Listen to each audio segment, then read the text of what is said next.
여러분 안녕하세요. 언제나 여러분과 함께 신중하게 생각을 하면서 성공적인 장기 투자의 길을 함께 동행하고 싶은 생강남 ETF입니다.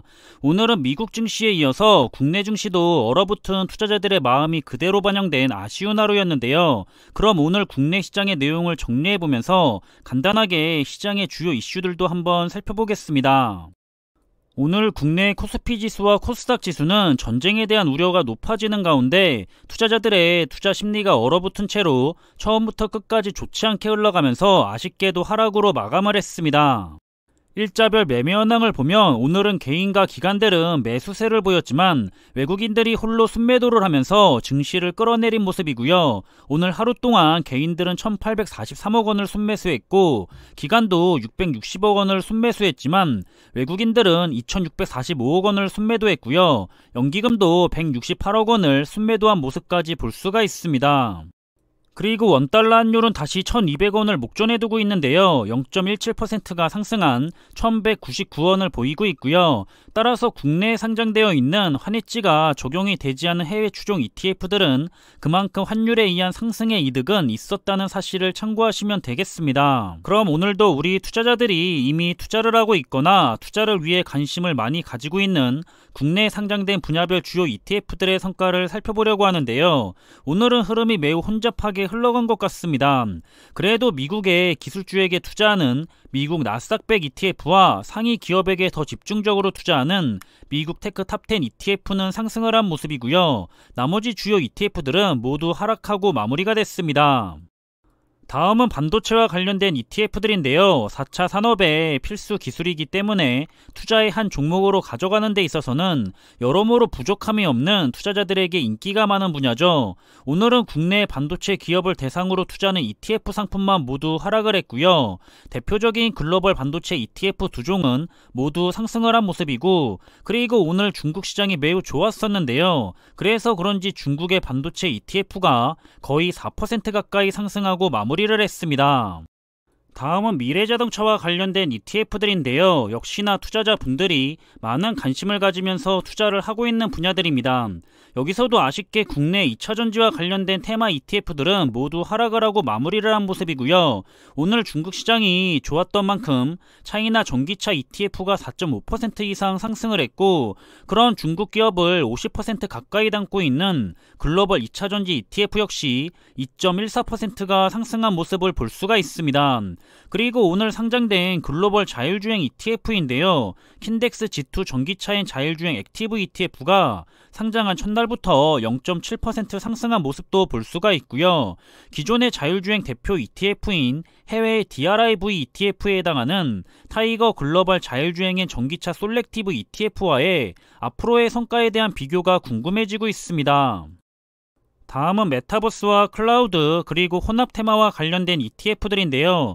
여기서도 국내 메타버스 ETF들은 하락을 했고요. 글로벌 메타버스 ETF는 반대로 상승을 했습니다. 오늘 여러모로 국내 시장이 좋지 않은 흐름 때문에 그런지 주요 국내에 투자하는 ETF들이 모두 하락을 한 것 같은데요. 다소 아쉽기는 하지만 국내 시장도 좋은 흐름으로 돌아오길 내일은 기대를 해봐야 할 것 같고요. 다음은 헬스케어와 친환경과 관련된 ETF 종목들인데요. 여기서는 유일하게 미국의 친환경 그린 테마에 투자하는 ETF만 소폭 상승을 했고, 나머지 ETF들은 모두 하락한 모습입니다. 그리고 역시나 오늘 상장된 ETF인 글로벌 수소 테마에 대한 투자 ETF 두 종은 아쉽게도 첫날부터 하락한 모습을 보이고 있고요. 관련된 기사는 잠시 뒤에 살펴보겠습니다. 마지막으로 경제적 혜자 기업에게 투자하는 ETF와 명품에 투자하는 ETF, 중국판 나스닥 시장에 투자하는 ETF, 그리고 원유에 투자하는 ETF 목록입니다. 여기서도 오늘 중국 시장이 좋았던 영향을 받아서 중국판 나스닥 시장이라고 불리는 차이나 가청판 ETF가 3.22%가 상승한 모습을 확인해 볼 수가 있었고요. 이렇게 오늘도 각 분야별 대표 ETF들을 살펴보면서 투자하시는 데 있어서 잘 활용할 수가 있는 좋은 참고 자료가 되길 바라고 있습니다. 그럼 시장의 주요 이슈를 살펴보면 현재 전쟁에 관한 이슈는 단기적인 이슈가 되겠지만 미국의 금리 인상과 인플레이션에 대한 이슈는 꽤 오랫동안 우리들을 괴롭힐 이슈가 될 거라 생각을 하는데요. 패드가 기준금리 인상을 위한 긴급회의를 열 수 있다는 전망은 일축했지만 다가오는 3월에 금리를 0.25%를 올릴지 0.5%를 올릴지에 대해서는 서로 엇갈린 견해를 내놓고 있다고 합니다. 금리 인상의 주기와 폭에 따라서 시장의 흐름이 그때그때 반응을 할 거기 때문에 투자자들이 민감하게 바라볼 수밖에 없을 것 같은데요. 많은 투자자들이 너무 힘들지는 않도록 방향을 잘 컨트롤했으면 하는 바람을 가져보고 있고요. 다음은 오늘 국내 상품으로 상장했던 글로벌 수소 테마에 투자하는 ETF 두 종에 관한 내용인데요. 두 ETF 모두 상장 첫날에는 약세를 보이면서 하락을 하고 마무리가 됐습니다. 하지만 관련된 담당자는 수소는 에너지 공급 구조의 패러다임을 바꿀 수가 있는 메가 트렌드라고 볼 수가 있는데 전 세계 주요국들의 정책적 지원이 뒷받침되고 있는 만큼 수소와 관련된 기술의 발전 속도도 더 빨라질 수가 있기 때문에 단기적인 성과보다는 역시 장기 투자의 관점으로 접근을 하면서 투자를 하라고 전하고 있고요. 다른 많은 전문가들도 수소는 탄소 중립의 필수 불가결한 에너지원으로 손꼽고 있기 때문에 장기 투자 상품으로 매력적이라고 하고 있는 것 같습니다. 다음 살펴볼 내용은 오늘 오전에도 그랬는데 오후에도 비슷한 기사가 있었는데요. 지금과 같은 시기에는 성장주가 아니라 방어주로 투자를 하면서 선방을 하라는 기사나 조언들을 많이 볼 수가 있습니다.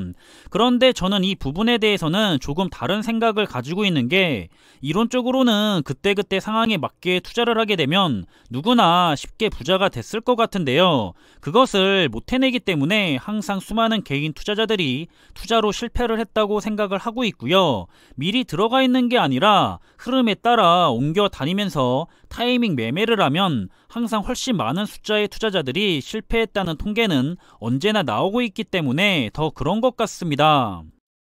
항상 자신은 투자에 대한 경험도 쌓였고 그때그때 상황에 맞게 잘 대처해 가면서 투자를 하면 된다는 생각을 가지고 투자를 하지만 지금 당장에 운이 좋아 한두 번 맞아서 좋은 수익률을 가져간 것이 중요한 게 아니죠. 그렇게 투자를 한 경우에는 오랫동안 끝까지 살아남아야 하는데 끝까지 살아남는 투자자는 극히 드물다는 사실입니다.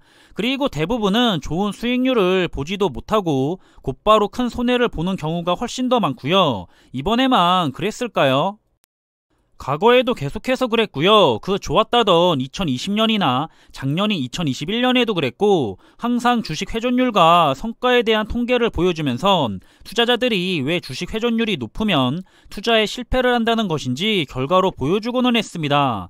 가정을 하더라도 당장 작년만 봐도 S&P 500이나 나스닥 100 지수에 대한 투자를 했다면 27에서 28%의 성과를 가져갔었겠죠. 하지만 가장 주식 회전율이 높았던 20대와 30대는 평균적으로 1%의 수익도 가져가지 못했고요. 40대나 50대 그리고 60대도 다르지 않습니다.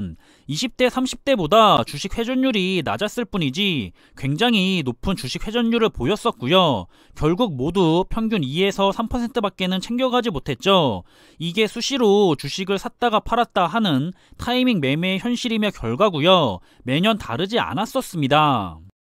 그래서 저는 정말 시장에 대한 공부에 대해서 투자를 많이 할 여유가 있는 투자자들은 자신들의 공부에 대한 도전이고 선택이니까 존중을 하지만 그렇지 못한 대다수의 일반 개인 투자자들은 철저한 분석에 의한 투자가 아니라 감정이나 느낌에 의한 투자를 많이 하는 현실이고요. 또는 믿을만하다는 제대로 알지도 못하는 출처의 정보를 접해서 투자를 하고 있는 게 현실이죠.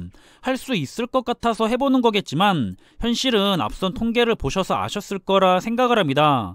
그래서 저는 그때그때 상황에 따라서 투자를 하기보다는 그저 우량하고 우리 미래와 관련된 투자 종목을 믿고 계속해서 수량을 모아나갈 투자를 하는 게 정답이라고 생각을 하고 있고요. 지금 주가 빠져봐야 어차피 사이클은 돌고 돌아서 다시 돌아오게 되는데요. 그렇기 때문에 주가가 빠지면 더 열심히 한 주라도 매수를 하면 끝입니다.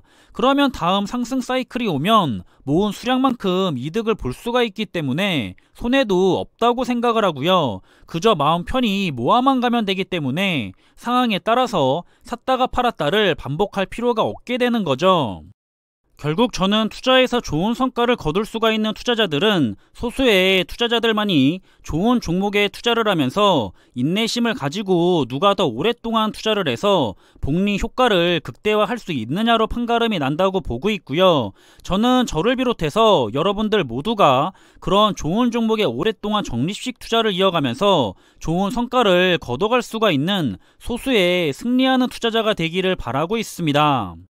그럼 이번에 준비한 내용은 여기서 마무리하겠습니다. 우리 모두가 남들에게 내 소중한 자산을 옮겨주는 투자자가 아니라 옮겨받는 투자자가 되기를 바라고 있고요. 오늘 하루도 본인의 위치에서 정말 모두 수고 많으셨을 거라 생각을 하는데요. 그런 만큼 남은 하루의 시간도 편안히 쉬시면서 잘 마무리하시길 바라겠습니다. 항상 준비한 내용들이 여러분들과 함께 투자하는 데 있어서 많은 참고가 될 수 있는 그런 좋은 영상이 되기를 바라고 있고요. 심리적으로도 그리고 좋은 정보로도 도움이 되었으면 좋겠습니다. 그럼 영상이 도움이 되셨다면 구독과 좋아요 부탁드리고요. 저는 다음에 더 좋은 정보들로 찾아뵙겠습니다. 감사합니다.